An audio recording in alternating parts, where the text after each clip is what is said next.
بسم اللہ الرحمن الرحیم۔ بسم اللہ الرحمن الرحیم۔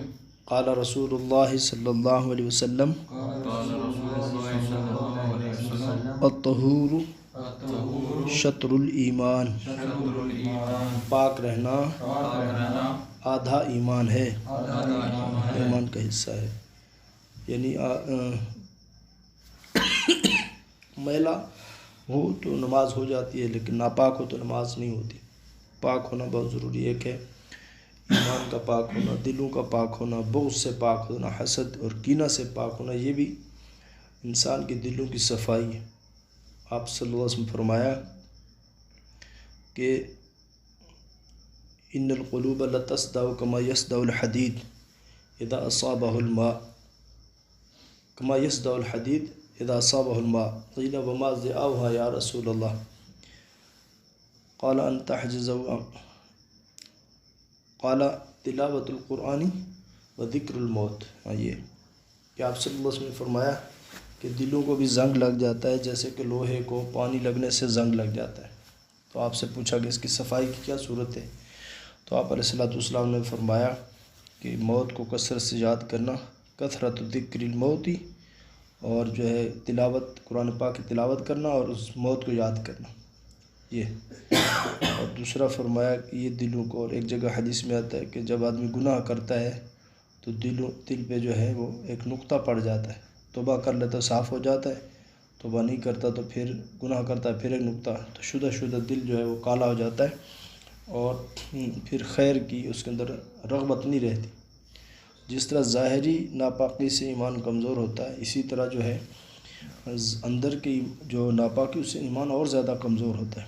تو جیسے صفائی، باہر کی صفائی آدھا ایمان ہے، تو اندر کی صفائی پورا ایمان ہے۔ جی، قال رسول اللہ صلی اللہ علیہ وسلم قال رسول اللہ صلی اللہ علیہ احب وسلم البلاد احب البلاد الی اللہ الی اللہ مساجدها، مساجدها، اللہ کے نزدیک اللہ کے نزدیک سب سے پسندیدہ جگہ سب سے پسندیدہ جگہ وہ شہر کی مسجدیں ہیں۔ وہ شہر کی مسجدیں ہاں، ہیں۔ مسجد جو ہے وہ سب سے پاکیزہ جگہ ہے، وہاں اللہ کی عبادت کی جاتی ہے، اور اللہ تعالیٰ کی جو عبادت ہے، اللہ کو یاد سب سے زیادہ کہاں کیا جاتا ہے۔ یعنی تعمیر کا نام جو مسجد کو دیا گیا کہ مسجد تعمیر ہوتی ہے کس چیز سے؟ اللہ کے ذکر سے۔ مسجد آباد وہ ہے، بعض دفعہ خوبصورتی پہ بہت زور لگتا ہے، اور جو اس کی لائٹوں پہ بہت زور لگتا ہے، اور سپیکر اور ان چیزوں پہ بہت زیادہ زور لگتا ہے۔ نمازی ٹوٹل کتنے؟ ایک صف بڑی مشکل سے ہوتی ہے۔ کروڑوں روپے کی مسجد بنا لی، نمازی بھی جو ہے وہ ایک صف ہے، صف بھی نہیں بنتی۔ وہ اس کی ذمہ داری ہی نہیں سمجھتے محلے کے، اور جو متولی صاحب ہیں اور جو صدر صاحب ہیں یا مسجد کے جو انتظامیہ کے، وہ یہ ضرورت تو سمجھتے ہیں کہ مسجد کو خوبصورت کیسے بنایا جائے، یہ ضرور سمجھتے ہیں اس کو خوبصورت بنایا جائے۔ اس کی وہ ضرورت ہی نہیں سمجھتے کہ لوگوں کو مسجد میں کیسے لایا جائے، کہ صرف اتنا کافی ہے کہ اذان دے دی جائے۔ مسجد پرانی ہو، نئی ہو، خوبصورت ہو، جیسی بھی ہو، مسجد تو خوبصورت بنتی نمازیوں سے۔ اس لیے جو ہے صرف مسجدوں کو خوبصورت بنانا نہیں ہے، بہت ساری مسجدیں جن پہ کروڑوں روپے لگتے ہیں، ایسا ہے یا نہیں ہے؟ اور مسجد کی جو سب سے بڑی ذمہ داری تو امام صاحب کی، جو لوگوں کی نمازوں کو درست کرتا ہے، لوگوں کو مسائل سمجھاتا ہے، لوگوں کو اللہ کے قریب کرتا ہے، اللہ کے اور لوگوں کے بیچ میں وکیل بنتا ہے۔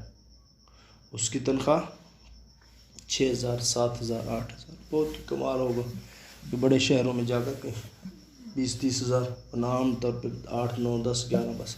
یعنی وہ اس کی ضرورت ہی نہیں سمجھتے کہ جس لیے مسجد بنی وہ نمازوں کے لیے بنی، مسجد نماز کے لیے بنی۔ اب نماز جو ہے صحیح کرنی امام صاحب نے، وہ عالم ہوگا اور بڑے عالم رکھیں گے، وہ حافظ قرآن ہوگا اس کو رکھیں گے، تو وہ اتنی بڑی ذمہ داری اٹھا رہا ہے سارے لوگوں کی نماز کی، اللہ کے بیچ ایک وکیل بنا ہو، اس کی ناقدریاں بہت زیادہ ہیں اس پور مساجد کے اندر۔ یعنی ان کو اللہ معاف کرے، ہر دوسرا بندہ ان پر اعتراض کرنے والا ہے، ہر دوسرا بندہ ان کو کھنچائی کرنے والا ہے، ہر دوسرا بندہ ان کو جو نا حکم چلانے والا ہے۔ مطلب ایسا لگتا ہے اللہ معاف کرے وہ بیچ میں فٹ بال بنا ہوا ہے مولوی صاحب، اللہ پاک ہم سب کو وہ کرے۔ اور جو نا دوسری روایت میں آتا ہے ابغض البلادی اسواق کہ شہر کی جو بدتر جگہ ہیں وہ کون سی ہے؟ شہر کے بازار ہیں۔ تو ایک بزرگ فرماتے ہیں کہ میں نے ایک دفعہ جو ہے بازار کو عبور کیا، یعنی بیچ میں چلا نہیں ہوں، صرف پار کیا۔ تو 40 دن تک میں نے کوشش کی، محنت کی، ریاض کیا، وہ کیفیت نہیں بنی جو پہلی تھی، جو پہلے کیفیت تھی وہ والی کیفیت دوبارہ نہیں بنی، یعنی اتنا بے نورانیت اس میں ہوتی ہے۔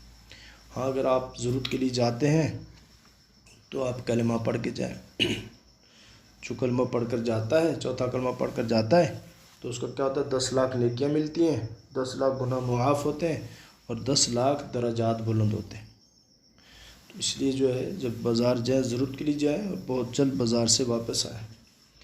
لا تتخذوا القبور مساجدا، پڑھیے، قال رسول اللہ صلی اللہ علیہ وسلم لا تتخذوا القبور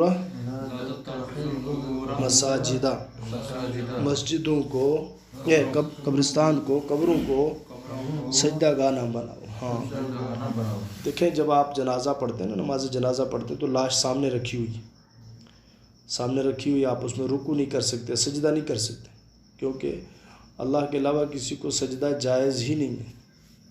علماء نے لکھا ہے جب آپ سترہ رکھتے ہیں نماز کے آگے، کہ آگے سے اگر کوئی گزرے تو کیا ہو، نماز کے آگے سے گزرنا اس کا شمار نہ ہو، سخت وعید ہے۔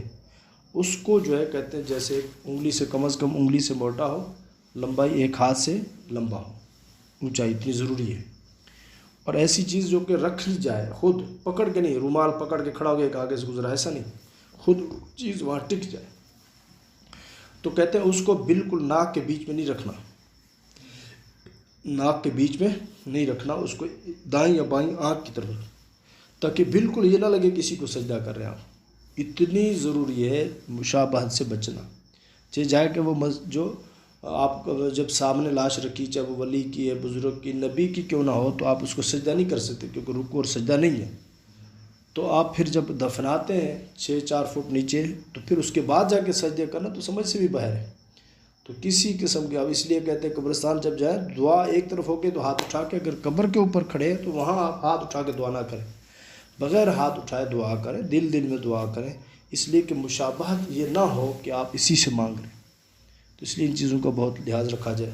تو مسجدوں کو دوسری جگہ آتا ہے کہ گھروں کو جو ہے وہ آگے شرط میں آ جائے کہ گھروں کو قبر نہ بنائے، گھروں کو قبر، تجعلوا البیوت قبورا ولا تجعلوا البیوت قبورا، اور پھر گھروں کو جو ہے وہ آپ قبر نہ بنائیں، مطلب یہ وہاں جائیں تو عبادت کریں، گھر میں سنتیں گھر میں پڑھ کے جائیں، واپس آ کے نوافل گھر میں پڑھیں، تہجد گھر میں پڑھیں، اور جو ہے وطر ہے، آپ اگر اٹھتے ہیں رات کو تو اچھا تہجد کو پڑھیں، ورنہ رات کو مسجد میں اگر تعلیم ہوتی ہے، اعمال ہوتے ہیں، تو پھر آپ وہاں تعلیم وغیرہ سن کے واپس آ کے وطر وغیرہ گھر میں پڑھیں۔ اور اگر ایسا عمل ہے جو کسی اور وقت میں ہوتا ہے، عشاء کے بعد کوئی عمل نہیں ہوتا، تو پھر آپ اگر گھر میں نوافل سنتیں پڑھیں تاکہ گھر بھی ذکر و اذکار میں مشغول رہیں۔ اللہ تعالیٰ ہم سب کو عمل کرنے کی توفیق عطا فرمائے۔